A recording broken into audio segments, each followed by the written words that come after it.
ప్రభుత్వం స్పందిస్తుంది.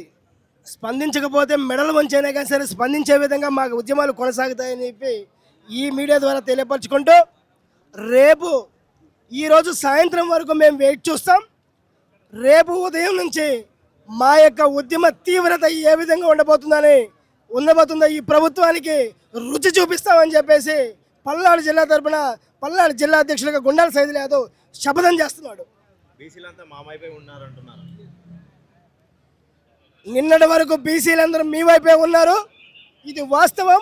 అందుకనే మీరు గద్దెనెక్కారు, కులుకుతున్నారు. బీసీలు మా రామచంద్ర యాదవ్ గారిని నిన్నటి నుంచి అనుసరిస్తున్నారు. మీరేం చేస్తున్నారు? మా రామచంద్ర యాదవ్ గారు మా కోసం పార్టీ పెట్టి ఏ విధంగా పరితపిస్తున్నారో, బీసీలను ఏ విధంగా ఆయన కాపాడుకోవాలనుకుంటున్నారో ఈ దీక్షా శిబిరం ద్వారా అందరికీ అర్థమవుతుంది. ఖచ్చితంగా రామచంద్ర యాదవ్ గారు మీ మెడలు వంచి మీ ప్రభుత్వాన్ని కూలదోసే విధంగా ఆయన ఉద్యమాలు కొనసాగిస్తున్నామని తెలియపరుచుకుంటున్నాను.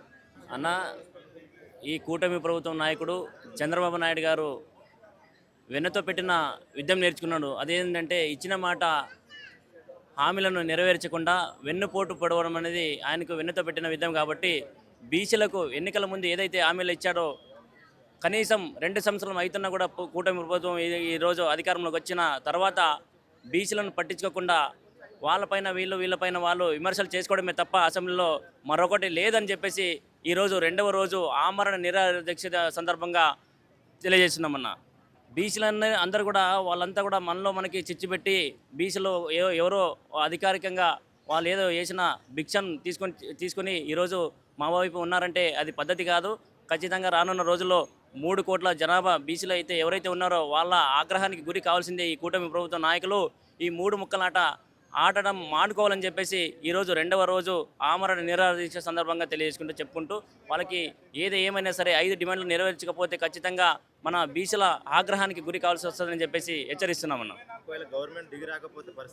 ఖచ్చితంగా వాళ్ళు కానీ కూటమి ప్రభుత్వం కానీ 3 ముక్క ఆటను కొనసాగిస్తే ఖచ్చితంగా మేము కూడా మన నాయకుడితో పాటు బీసీవై పార్టీ కుటుంబ సభ్యులు, అదేవిధంగా బీసీ సంఘాల నాయకులు, బీసీ కుటుంబ సభ్యులందరూ కూడా రోడ్లు ఎక్కుతాం. ఖచ్చితంగా రోడ్లను దిగ్బంధిస్తామని చెప్పేసి ఈ మీడియా సమావేశం ద్వారా తెలియజేసుకుంటున్నాం.